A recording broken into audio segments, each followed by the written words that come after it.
All right. Sorry, No, being stupid. All right, this is I'll gonna be stop. fun. All right, so this is gonna be episode one of whatever this is, the No Name podcast or whatever. But the reason why I brought you here, John, is to talk about a couple things about your background and a couple pieces of advice that maybe you could give some local businesses or individuals that are looking to stay more prepared or get their team more prepared, specifically in the security sector or active shooter sector. So Okay. I'll do a quick introduction and then we'll just go ahead and jump into it. So, John, you served over 20 years in the United States Navy as a Navy SEAL. Since leaving the military, you've dedicated your career to helping local law enforcement agencies, businesses, teams, and individuals prepare for worst case scenarios. You've trained others in threat assessments, tactical maneuvers, medical response, and even canine handling. Today, you're the CEO of Draconian Tactical and the Vice President of American Health and Safety. So, we're here. Okay. Sorry. Toot toot. That was my horn. All right. Sorry. Now, I've been looking forward to this for a long time. Yeah, we've talked about this for a little bit. Yeah. So let's just start from, I guess, the beginning of your career. So you get out of high school, and then what made you want to join the Navy, and then go into the Navy SEALs? Well, I'd wanted to be, I wanted to be in the military pretty much my entire life. I'm a second generation, or what we call Greek American. My grandparents were immigrants on both sides, and then on my father's side, my grandfather was U.S. Army. He was 101st Airborne during World War II. Oh, really? So he was, he's one of my idols. He's always has been, and I actually carry his name. It's the same name. So ever since I can remember, I wanted to be, Yeah. the military guy or whatever like that, just because I wanted to be like him. And it was funny. I actually wanted to be, wanted to go SF, because Army, and I was like, I just don't want to be a regular paratrooper. I have to go Yeah. farther. And so for all my Army buddies out there, that's the first time I've ever said that. So, and I'll never say it again. So, but yeah. So I was growing up, I just knew that was the route I was gonna go. And then I think I was maybe about 8 or 9. And someone had introduced something about Navy SEALs. And I was like, Navy? Come on. I was like, what could the Navy possibly have? And they're like, no, these guys are just like, they're nuts. They're best of the best, kind of whatever. And that's wasn't too long, I think, after that. That movie Navy SEALs with Charlie Sheen and all Yeah. that stuff like that came out, and I watched it, and I was like, dang. I think Yeah, that it's- inspired a lot of people. I think it did. I mean, guilty, So, I watched that, and I was like, all right. Well, I still wasn't convinced at that point, so I started, reading up on it and doing my homework, so to speak, and then, I saw the rate, the dropout rate, how many there actually are, and all this other stuff. And I was just like, not everybody can do that. Like, I'm sorry, hua-huas, but there are a lot more SF guys than there are SEALs. Yeah. Like, seems to me like there could be a lot more, it's easier. So I'm kidding. I'm kidding. But no, it was I think it was the challenge that drew me. And I was just like, wow. I said, one out of what is it? What's the number? It's like 1 out of 50. Yeah, it's a pretty high attrition rate. It's like 85% Yeah. attrition. And I was like, you know what? That's what I want to do. Yeah. I want to do that. And I just stuck to that. So everything I was ever doing, swim team, track and field, cross country, wrestling, anything I could get my hands in, I was doing that all through high school. Went to the Citadel,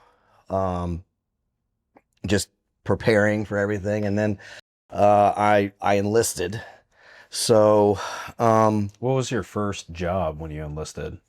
I was actually an intel guy. Oh, I okay. started off as an intel guy, Yeah. um, which was cool. I mean, it was kind of fun. I had a NATO assignment Yeah. overseas in Italy, and I was just it was hurting. I was Yeah. hurting. I was like, and so went to Buds and made it.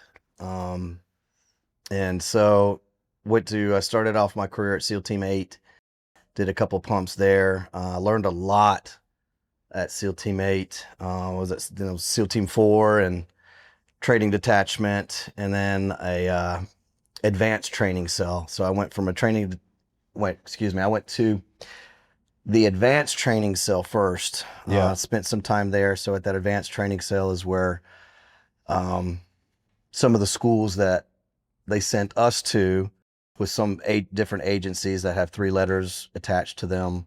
Did a lot of work there. Loved it. Absolutely loved it. And then went to a training detachment. And then was with the dog unit after all that stuff. So SEAL Team Oh, 8 okay. 4 training detachment. So that's how you got the experience doing hmm canine I training. was a dog guy anyways. Yeah. I've worked with dogs for years, and played with them a little bit while I was in regular SEAL platoon. Did some decoy work and Yeah. because I was like, oh, I want to be a dog. I want a dog. I want a dog. And ended up going to the dog unit Yeah. for a little bit. So um, then I retired, and when I retired, I just moved back to Greenville. This is where I'm from. So came back home, um, trying to find my way a little bit. Like most vets do. 22 years is a long time. Oh, yeah, for sure. And then, coming home, I was just like, okay, now what? Yeah. Now what? So, I actually got hired with Greenville County Sheriff's Office as a civilian. I wasn't an officer. Worked with one of the narcotics units for a Yeah. little while.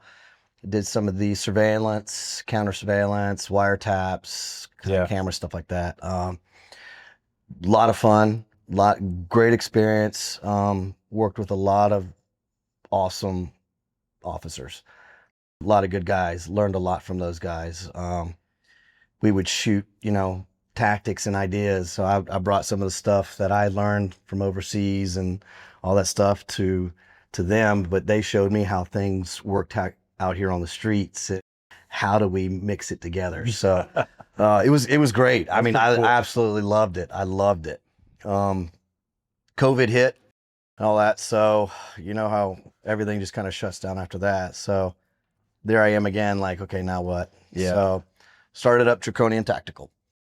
It was pushed by some people. Why don't you start training people with what you know? And I was like, I don't know, dude. This like, that was a past life, and Yeah. I was like, okay, well, we'll try it out. So, and it just kind of clicked. Worked with a couple of SWAT teams in the upstate, training them just on close quarter combat stuff, marksmanship stuff. Actually, some of the dogs too. I worked with some of the canine units, just showing them different tactics, how to implement the dog, how awesome the dog is a tool for any kind of specialized unit. How to deploy a dog on certain scenarios and stuff like that. So, it's been funny. I feel like I'm still learning stuff. Yeah, Like, absolutely. that's some of the stuff that I teach with some of my SWAT guys. Is I was like, dude, I know some of you guys have been doing this stuff 25, 30 years or whatever. That's great. But it doesn't mean that you know everything. Like, Oh, none of us know everything. even when you went to the range with me and we did some pistol one-on-one, Mhm. you taught me some stuff that I had never even seen before that Right. that actually helped me out a lot. But yeah, I understand that completely because I was the same way where, throughout my whole career or life growing up, I wanted to join the military. Mhm. Fortunately, my father got me into safety as my first career at a Michelin site. So right out of high school, I went there and I was like, oh, I like doing the safety stuff, but I still want to join the Army. So I joined the South Carolina National Guard as a combat medic. But I always knew that I wanted to serve too. So I understand that. And my grandfather served and my brother served as well. So yeah, 100% get that. And then it was funny that you brought up COVID because I was like, I was overseas when COVID happened, Right. and so we were only supposed to be overseas for like 7 months or whatever. And our deployment ended or was supposed to end in April of 2020, and then COVID happened, and they were like, "Yeah, y'all are staying for an extended period of time." Right. Right. Ugh. So No, thank you. yeah, exactly. Oh God. I feel for you on that one, bro. I feel for you on that one. That's gotta suck. Damn. But that's pretty cool that you transitioned out of the military and then got into the police force and then now you're doing some training with them and hmm stuff like that. hmm Yeah, that's pretty interesting. Yeah, it's fun. It's just I like it because it's constantly learning something. Yeah. But like we were talking about earlier, we're kind of I'm the kind of guy that doesn't like to just stay stagnant. No, I You don't know, either. yeah, I mean I'm, that's where you and I are a lot alike. I think we've talked about this a couple of times before too. It's always like I'm always looking. Okay, what's next? yeah. That's the What's same. next? Okay, we're doing this. This is good time, but Yeah, we're doing this number. 20, okay, I want to do something else. yeah, So that's where I ended up going in and getting my sled license to. yeah. I do executive protection. So uh, I utilize my dog. I have a canine, so I utilize him for protection issues and stuff like that. Draconian Tactical is now expanding. Kind of, we're kind of moving into uncharted domains, Yeah. uncharted waters and stuff like that. Might be stepping into the bail bond recovery. Everybody calls us, they call them bounty hunters, but Yeah, it's not really that. I have a dog. It's DOG, but it's not DAWG. yeah. It's not dog bounty hunter. But and then we're joining up with another group like you and I were talking about Yeah. earlier, trying to bring some people home. That's and we're not going to bring up that whole company yet. But I'm excited about that route Yeah. and the company expanding, and then working with American Health and Safety now. So Yeah, of course. So let's talk about that too. So obviously, you and me, we first linked up at the Greek festival. Mhm. So for people that are watching that don't know this story, basically, we were both working volunteer at the Greek festival. He was doing security, and then I was doing the EMT side or the medic side. And we originally met each other there, and then have been doing it since. Then we'll be doing it again in a few weeks. A couple more weeks, right around the corner. Yep. And then we kind of talked to each other and found some commonalities and said, hey, we can get together and do some training and some medical training and active shooter training and stuff like that. So let's talk about the active shooter training stuff. So if I'm a company and I don't have any experience with active shooter training at all, why do you think that I guess any company should have active shooter training? Good question. The sad thing about it is where we are today is not where we were even 5 or 10 years ago. Yeah. World's changed. A lot of things, people just seem a lot more aggressive, and unfortunately that's where we are. So disgruntled workers, some of the security stuff that we do, Draconian Tactical has done is, they call us and they just kind of want us to hang out at their office for a little bit because they had to let somebody go and they're afraid he's going to come back and shoot the place up. So I think it's kind of a necessity, unfortunately, in the day that, the days that we're in right now. And it's not really that hard. I think some people kind of sometimes overcomplicate it. And they overthink it, which I understand, but we get sucked into these movies and the media, the way the media blows things up with stuff like that. But it's really, it's not a hard thing to do. It's just being aware is the biggest thing, what to look for. And when sometimes, unfortunately, some of these businesses that do get threats or something actually go down, it's not because really some of the people didn't know what to do. I think it's just because most of them become complacent. There's that saying, complacency kills. And so what we can offer is we just go in there and just kind of, it's just a reawakening. It's not just as like, okay, you're screwed up, this is wrong, blah blah. No, it's a human person by nature is going to be protective, especially if they see somebody get hurt or they see something like that. It's just kind of training some of these individuals on what to do now. What's the next step? Something's obviously happening. Okay, so what do we do now? It's not that complicated. Yeah, It's it's teaching people how to react, what the Yes. signs and symptoms are, Yes, how to stay calm during an incident, how to, perform medical tasks if needed. So, correct. um, yeah, I've had personal experiences before, and me being an EHS manager in the past, I've had plenty of, at most places I've worked at least a couple of individuals that have come and from crazy stories of, somebody's girlfriend sneaks in the side door and finds out their boyfriend's cheating or something like that. Right. And they go after them to get them, or people bringing guns or knives or something like that to work, or weapons. Mm-hmm. So yeah, I've definitely experienced that in the past firsthand, and I know a lot of other people have too, and that's why Right. people are interested Right. in that training, is so they can train their teams on how to be prepared for the unlikely scenario that happens. Correct.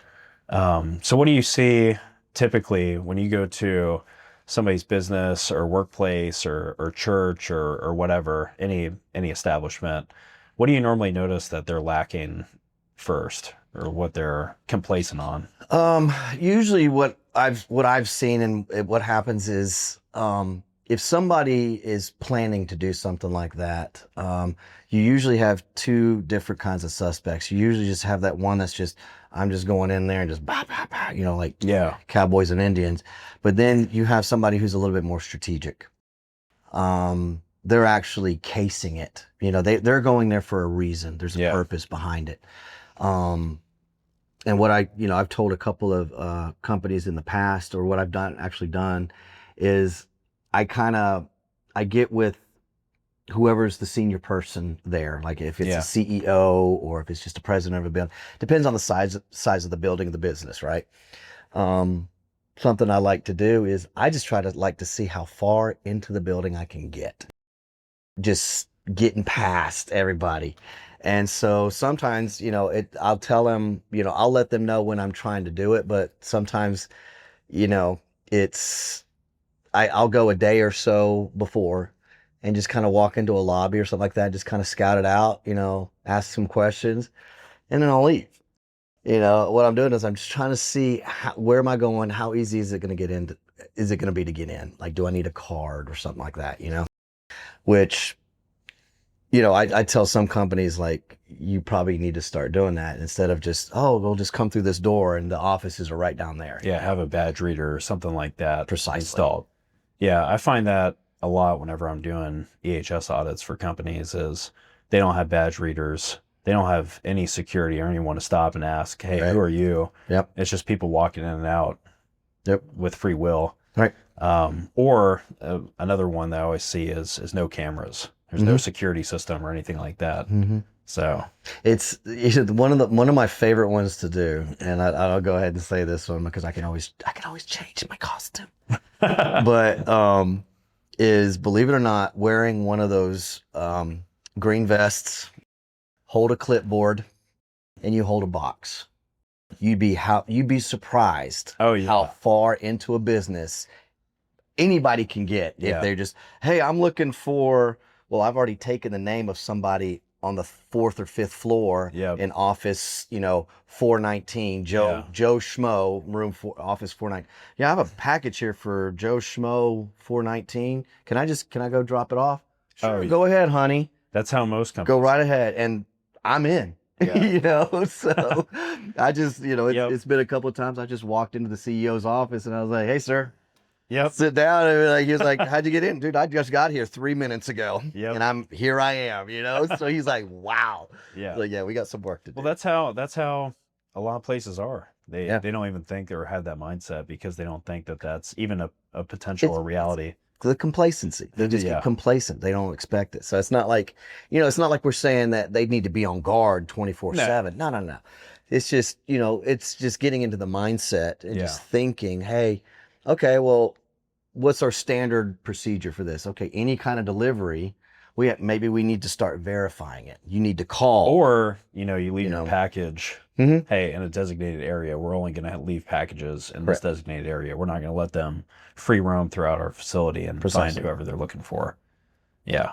Yeah, I think that a lot of facilities, any workplace or business or Mhm. any establishment is guilty of Right. that to some extent. And it just takes small little changes. Everybody's going to be Yeah. different. Not all businesses are going to be the same. But that's where we can offer them different ideas. Like, okay, hey, Yeah. look, well, you guys do it like this. Well, what if we tried it doing it like this? It was something interesting that I saw at the BMW facility up the road. Mhm. They have those Boston Dynamics robots, the dogs walking around pulling security around the facility, which I Mhm. thought was interesting. And I know that a lot of other people are starting to use drones as well. I know it's not as common yet, but I've started to see companies that have drones that go up and fly around and Right. then they drop down.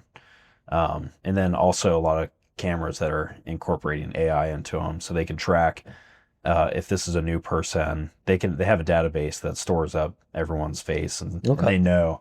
Have you seen that before? I've heard of it. I haven't seen it, but So I've heard of it. yeah, I got a quote for a camera at one of the last businesses that I worked at, and we had this camera company come in. They did this demo where they're like, "Hey, you can put these camera systems in, and they can do things as advanced as seeing if people are wearing their safety glasses or hard hat or whatever, and then it Okay. knows who the person is through Right. AI.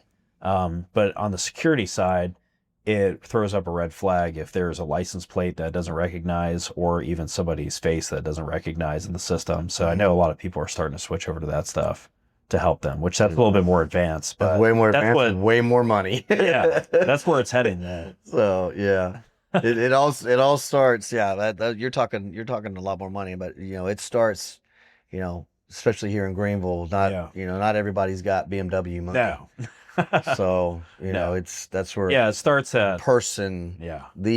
that's where it starts. Yeah. Just that intuition, like something doesn't feel right about this guy. Yep. So, but that'd be cool to check out. I like to go up there just to look at it. Be like, hey, you guys managed to let me in? You're just checking out. Who are you? Doesn't matter. Just let me in. See if you can get past. I'd see if I can get in there. I go. One line. We got to one line my eyes now for this thing. Got to put that blackout blue in my face. But no. That's funny. Yeah. I'm trying to think of some other things that I wanted to ask you while you're here.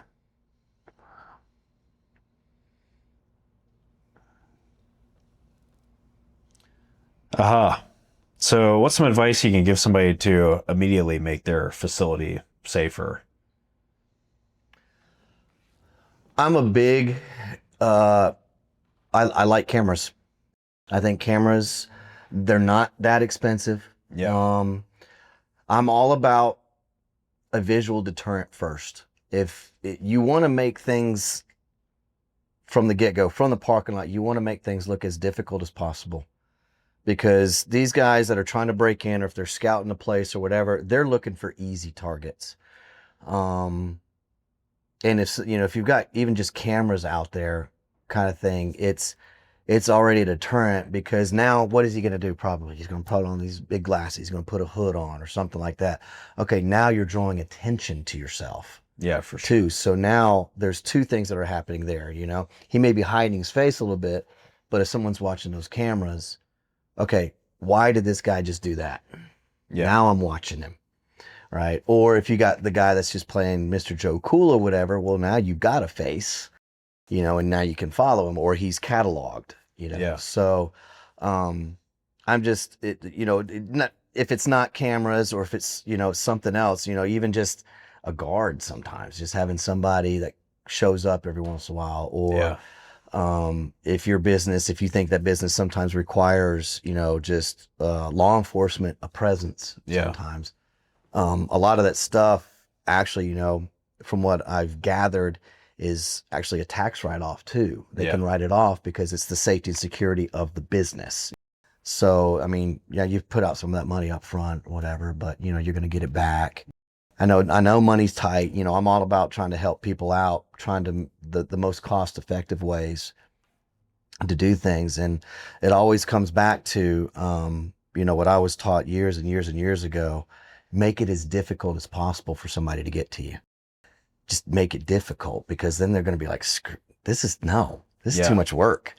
You know, Yeah, they'll just pick somebody else. they'll pick something else that's easier. You know, not that we want that to happen, but Yeah. you know, for that particular business, that's one of the first things I tell them is just like, okay, you got a camera that you can see out there, like, oh, Absolutely. they're gonna pull it. Oh, they got cameras, 1, 2. Okay, they're watching me now. They got my license plate. You know, well, I'm not coming back. You know, so Yeah, because if they go there and they see cameras, then if they have a brain, then they would take their license plate off or hide their face or something like that, which is going to make it's going to draw attention to them. Yep. Which is what we want, because then Yes. we can identify. Precisely. Yeah. And it's just small. It's just small little things like that. Yeah. Just make things different. I mean, even kind of like here, just that front door. You even just you know, if you want to do a badge system, maybe you don't have one all throughout the building, but even just that front door, that it's cataloging who's there, Yeah. when they come in, because if they're coming and knocking on the door, they obviously don't belong there. So, you know, just, I mean, subtle little things like that. Those little, just a key swipe, one badge swipe on one door is not that expensive. No. It's not expensive at all. But it would probably deter a lot of people from. It's harder to get facility. in. Now you got a door that doesn't just open. You Yeah. know, they got to either badge in or someone's got to come let them in. Yeah. You know, so now you're just flat up in your face, like, Yeah. okay, I see you now, pal. So it's just little subtle things like that. You know, I think some people try to overcomplicate it. It's not really that hard. Yeah. It's really not that hard. Yeah, for sure. What other training did you have throughout your military career or police career that, you know, helped you in your civilian life, at least with the security side, either on the medical or security side? Yeah, I've got a little bit of a medical training, a little bit of a medical background. I'm actually in process right now of doing the EMT Alpha. So I'm just going to go ahead and do it. Yeah. It's just easier. You and I talked about this. I know you were just like, don't do that. And I'm like, no, I'm doing it. Screw you, Kyle. But so I mean, there's that aspect on the security side, just for the protection stuff, because you know, it's better to be able to do everything at one time. So the other one, the big one was is when I was with one of the covert units for a little while. A lot of the surveillance, counter surveillance, tracking individuals, you know, learning how to read body language, patterns of life and stuff like that. So bringing that into the security sector. And then when I went and worked narcotics, it kind of helped out a lot. So, and it was a lot of fun too, because, you know, we still got to play dress up sometimes. You know, I can really look like a homeless guy, believe it or not, with this hair and this beard, a little bit of dirt, bro. It looks like I've been sleeping, you know, downtown on Main Street for like the past 2 weeks. Yeah. And so there's, you know, I was able to do that like once or twice. And so it was fun for me. But, so that's, you know, that's kind of what I'm bringing into it. But then at the same time, with the security aspect, it's the real world experience. It's being out there, knowing what to look for, being upfront with some of these guys that, you know, I've been tracking, or I've, you know, following with a camera or a tracking device or something like that. So, and then knowing, you know, talking to them after we roll them up or something like that. Well, how did you do this? How did you do that? So we're getting firsthand now intel from the people that are committing these crimes. How did you know that he was a cop or something like that? And some of them will tell you, you know, they're just, but they'll tell you anyways. And so that I'm sitting there like, really? Okay. So I know not to do that now, you know? So, with that kind of aspect, bringing that to the table, just the real world experience, being out there, whether it's overseas in combat or right here in Greenville, you know, just having the knowledge of what to do, what not to do, when to do something, and when not to do something. Yeah. So I think that's the fun aspect of it. I think 100%. The experience is it shows whenever you're teaching a class. whenever somebody's teaching a class on any subject, Hmm.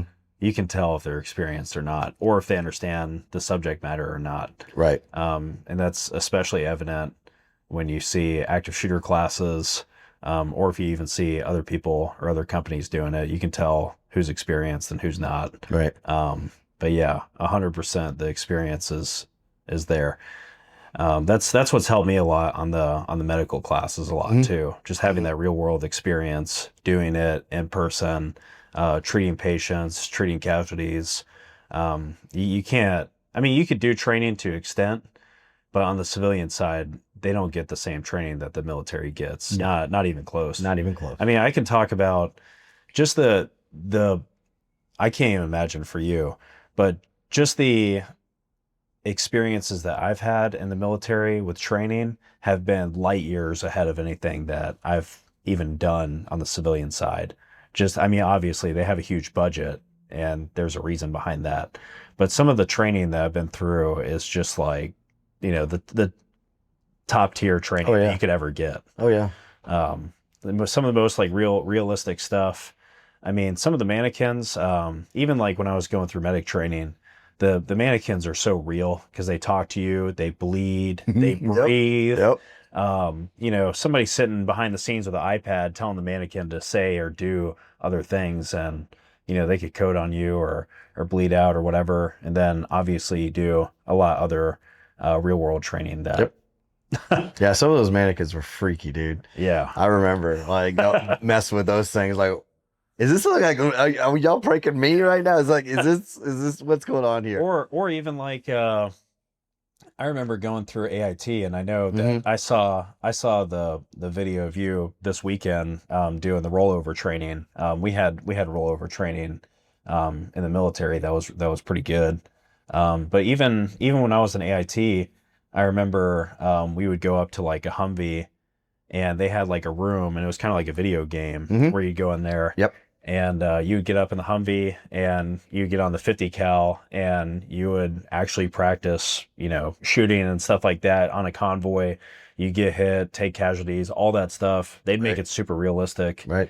Or even before I deployed, we did like this IED course that was very, very realistic. It was like the whole course was set up with explosives that you just walked over a mound and it triggered, like there'd be like an alarm that goes off telling you that you stepped on IED or something like that, and it really made you think. And I think that's like personally what helps both of us is on the training aspect is seeing that high level of training. I don't think many Yeah. people on the civilian side have been exposed to that high level of training. That's where I want to get to, Right. is to do like really, really realistic training, Absolutely. because that's what people learn from. Yes. Yeah. And it's and it's a good aspect, especially with like some of those mannequins, like you were talking about. The Yeah. mannequins. I remember those things too, dude. Oh god, they were weird. But some of those, I mean, there's mannequins, there's that guy that's sitting there controlling it, Yeah. telling it what to do. So I mean, if he wants it to die, it's going to, no matter what you do. So, knowing me, like when I was doing it, it was like, I'm going all the way to CPR and all this other stuff. Just, oh God, they're crashing. I'm going, I'm going after it. But, it's the inevitable. You're going to fail, Yeah. So, that's one of the aspects I like about, some of the advanced training and stuff like that, bringing that to Yeah. the table is, actually setting some scenarios up to where, bro, real Yeah. world, you're not going to save them all. No. You're just not. So, having to just go through all your steps again, Yeah. how to go back to like we were talking about before, those mental checklists and stuff Yeah. like that, in those medical scenarios, setting them up that Yeah. way. Like, okay, well, you got a slashed artery. This guy's bleeding out. You better hurry and get on that. 'Cause Yeah. he's not going to last another 20 or 30 seconds. Yeah. He's going. And so just kind of letting people know, well, this is a possibility of what you're going to see, in a mass shooting. Unfortunately, somebody's going to get hit, going to take a shot there, going to take a shot to the inner thigh. What's going to Yeah. happen there? We What got are you gonna arteries do? right there, right? So it's like you're going to bleed out pretty quick, and this is what we need to do. So Yeah. you need to woosah, come back, bring it back, calm yourself Yeah. down, Yeah, that's why I like the courses that we teach is because I like doing the realistic stuff. Even when we were doing the last training that we did Right. with the stop the bleed training and we were using real combat gauze and stuff like that because Mm-hmm. that's what you're going to actually use is real compressed gauze or real Yep. combat gauze, whatever you have in your kit. So I like training with what we actually are going What to you're use actually in going to real use. life. Right. Because I see a lot of other companies that do the opposite, where they train with materials or whatever that isn't what you'd actually see in real life, or they're just trying to Yeah. save money. And that's the whole, I think the military aspect you and I Yeah. bring to it is, the whole train like you fight. Yeah, exactly. So I'm going to use the equipment that I'm going to use In real life. in real life because Yeah. I already know how it's going to respond. I know what's going to happen with it. And that, when we were teasing those guys in that class and, Yeah. they're shoving that stuff down the hole, and, what was it? It was one of them was like a GSW, gunshot wound. Yeah. Sorry. And, what was it? Was it you or me that was like, well, the first thing I'm going to do is all right, go bring me a first aid kit, bring me something. Yeah, I'm stopping the bleed, right? Then just stick my finger down in there. That's where the experiences come from. Yeah. Because I talk about that a lot too. Is what if you don't have a tourniquet? What are you gonna do? Yeah. What we're taught as medics in the Army is you're gonna have to drop a knee on their artery Drop a knee in the artery. You got to at belt least on. slow it down. Yeah. And You buy got a you some belt. time. Cinch that belt. That's the old school. Just put a belt, cinch it down, then put a knee on top of that. Do whatever you got to do to stop that bleed. Yeah. Even creative. Even in that worst case scenario that there is an active shooter or something like that, what if you have like a mass cal where you have so many casualties that you don't have enough medical supplies to even cover down on all the casualties, which is a real life thing that could happen. Yep. And that when you have real casualties, you burn through medical supplies fast. You burn through it really fast. And that's where that triage comes in though, too. But we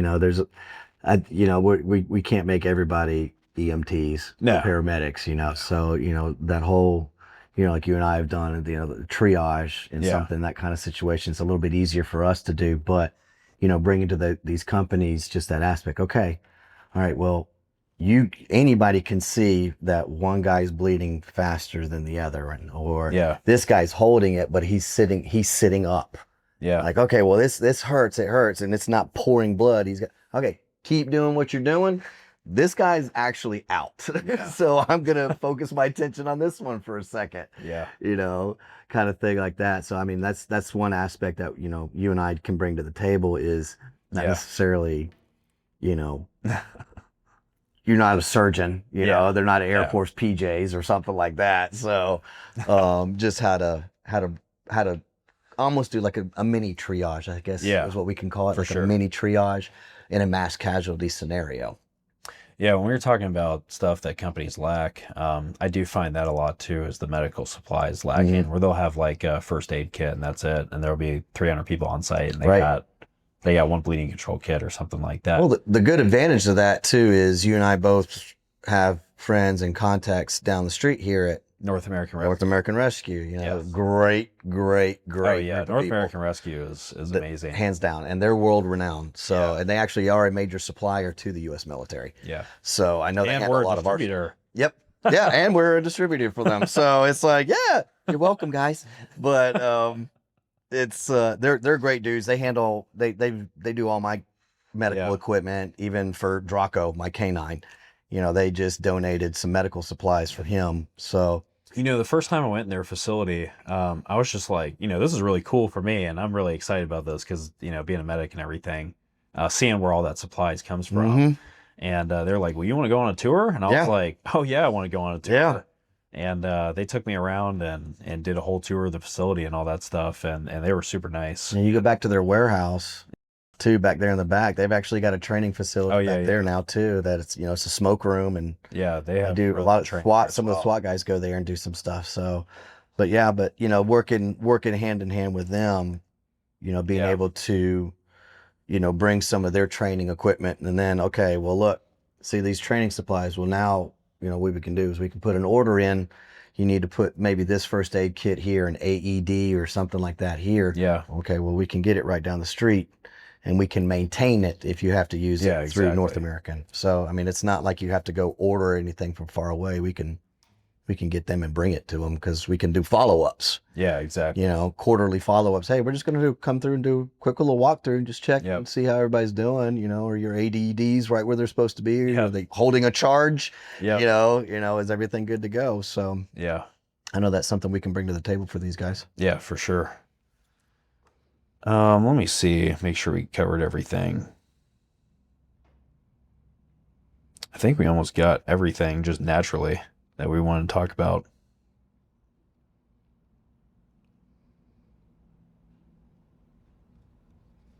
Yeah. That was fun. We already covered everything. Cool.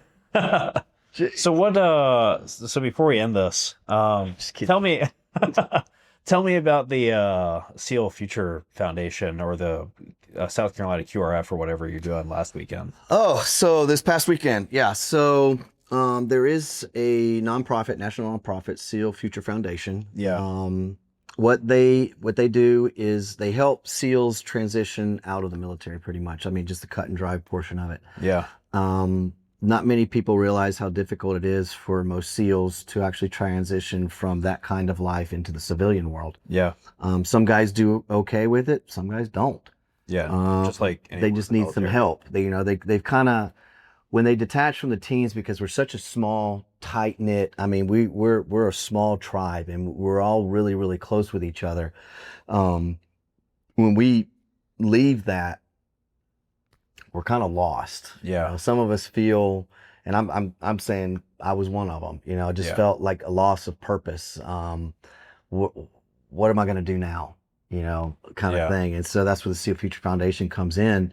Is they help find placement for some guys. They help them find jobs. Yeah. They give them placement, or if they've transitioned out now, some of the medical insurance stuff changes from active duty to retired, or they just get out, kind of thing. So that's where SEAL Future Foundation steps in and tries to help them, maybe financially or whatever, try to get them the help that they need, because some of my buddies actually have some kids that are special needs. Yeah. So not being in the military anymore, they're kind of on their own and trying to find that help that these guys need. So and it's finding placement, finding the guys, some of these guys somewhere to go, somewhere to live. They just don't know anymore. Yeah. So that's where the SEAL Future Foundation has come in. They help guys go through school, put guys back through school, or their children.